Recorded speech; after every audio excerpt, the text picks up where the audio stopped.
एक बार फिर आपका स्वागत है, अभिनंदन है आपके अपने YouTube channel Aryan institute Allahabad में। दोस्तों, जैसा कि बोर्ड पर आप देख पा रहे थे, आज एक बार फिर आपसे बात करने वाले हैं यूपी लेखपाल भर्ती परीक्षा 2022 पर।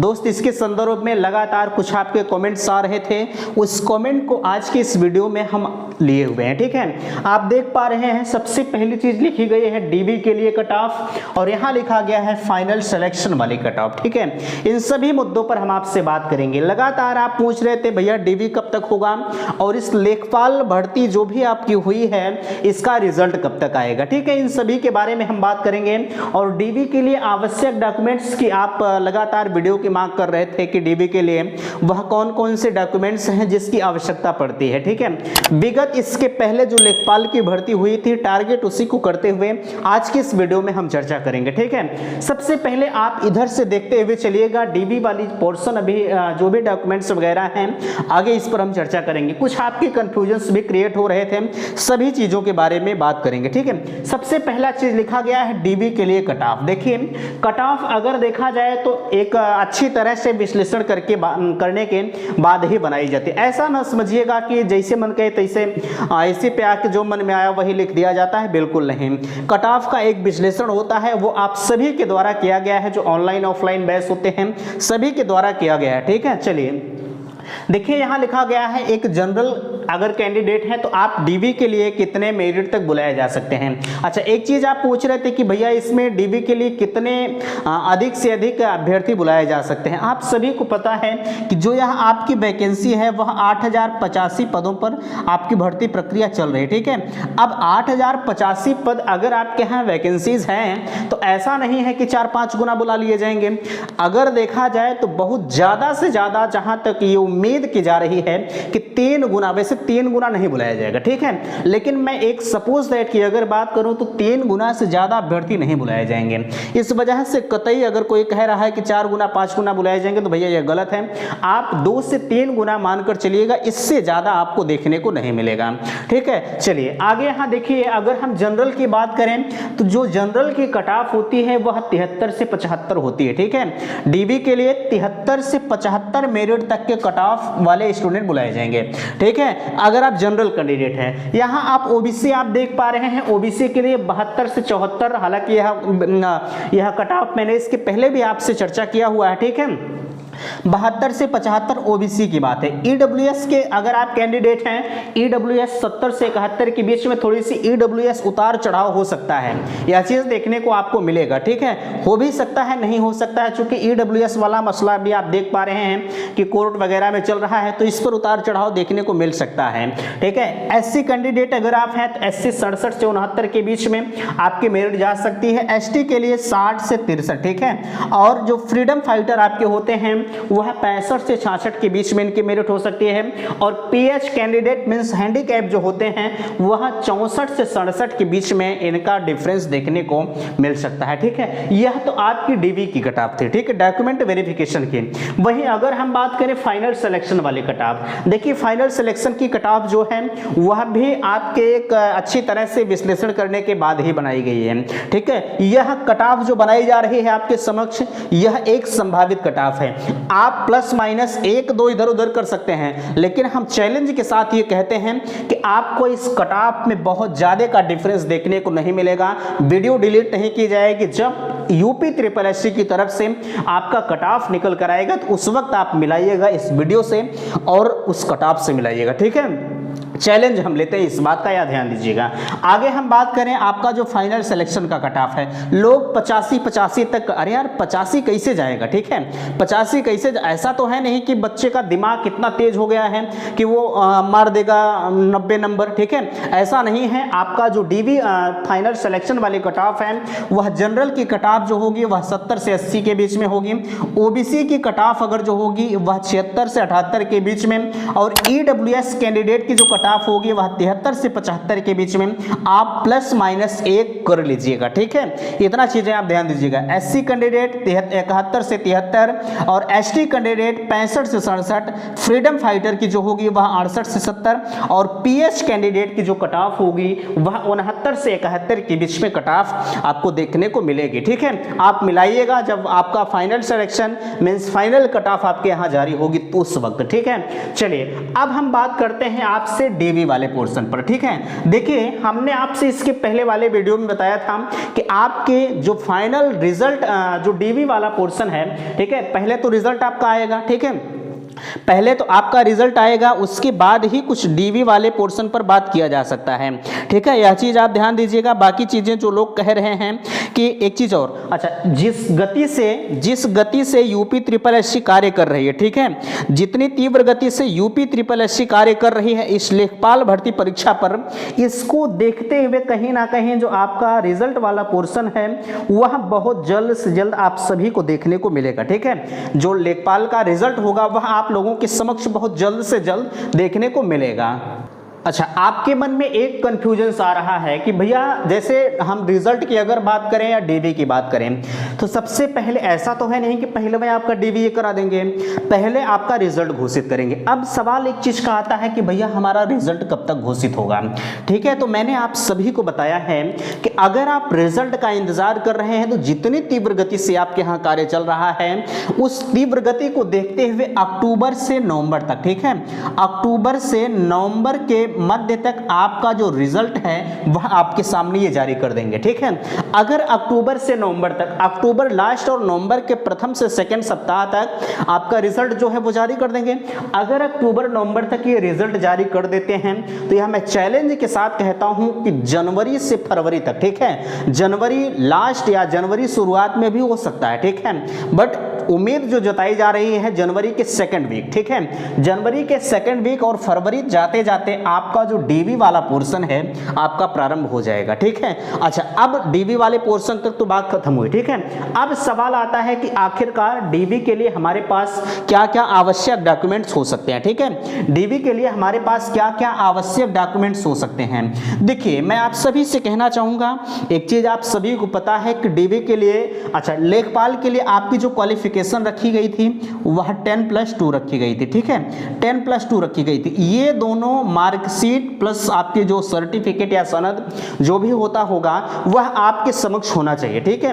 वैसे अब वर्तमान समय की बात करें, हमें लगता है कि 2012 के बाद उसी मार्कशीट सनद सब कुछ एक में आ जाता है, लेकिन उसके पहले जो कैंडिडेट होंगे उनके पास सनद वगैरह होनी चाहिए, ठीक है। अगर वही नहीं रहेगा तो भैया आपके लिए समस्या खड़ी होगी, ठीक है। मैं मान लिया कि आपके पास ये दोनों डॉक्यूमेंट्स मौजूद हैं। अच्छा, इसके बाद आप लगातार एक पूछ रहे थे भैया कि क्या हम ग्रेजुएशन की मार्कशीट लगेगी। देखिए यह आपके चॉइस के ऊपर है, ठीक है, यह आपके चॉइस के ऊपर है। वैसे आपकी जो क्वालिफिकेशन मांगा था वह 10+2 मांग रखा था, ठीक है। अगर आप चाहते हैं या आप इच्छुक हैं ग्रेजुएशन की मार्कशीट देने के लिए तो दे सकते हैं, अन्यथा कोई बाध्य नहीं करेगा कि नहीं आपको ग्रेजुएशन की मार्कशीट देनी है। अच्छा, एक कॉमेंट आप कर रही थी कि क्या डीवी के लिए कुछ एडमिट कार्ड वगैरह निकलेगा, तो बिल्कुल मैं आप सभी को बताना चाहूंगा अब ऐसा तो नहीं कि डीवी के लिए सब लोग बुला ही लिए जाएंगे। हर कैंडिडेट का जो कैंडिडेट इस डीवी के लिए वैलिड होगा उनका एडमिट कार्ड निकलेगा। उस एडमिट कार्ड के साथ एक प्रपत्र आएगा, ठीक है। प्रपत्र को आपको भरना होता है। प्रपत्र क्या होता है, ठीक है, प्रपत्र आपका वो होता है आप उसमें अपने लीगल जानकारी को जो है उसमें समाहित करेंगे। आगे चलकर सारी जानकारी आपके प्रपत्र के अकॉर्डिंग ही आपको जॉब वगैरह दी जाती है। अब डीवी की आवश्यकता क्यों पड़ती है? डीवी बहुत बड़ी चीज नहीं होती है, यह चीज ध्यान दीजिएगा। डीवी आखिरकार करवाई क्यों जाती है? डीवी आपकी इसलिए करवाई जाती है कि कहीं आप फ्रॉड कैंडिडेट तो नहीं हैं, आपके डॉक्यूमेंट का कोई और इस्तेमाल तो नहीं कर रहा है। अब कुछ लोग बड़े डरे सहमे हैं कि अरे यार डीवी हो रहा है, कहीं हमारा ये ना हो जाए, हमारा एक डिफरेंस है हमारे नाम में। एक चीज मैं कहूँगा कि डीवी बहुत बड़ी चीज़ नहीं होती है। अगर आप एक जो है बेहतर कैंडिडेट हैं, आपका सब कुछ सही है तो आपको कहीं समस्या नहीं होगी।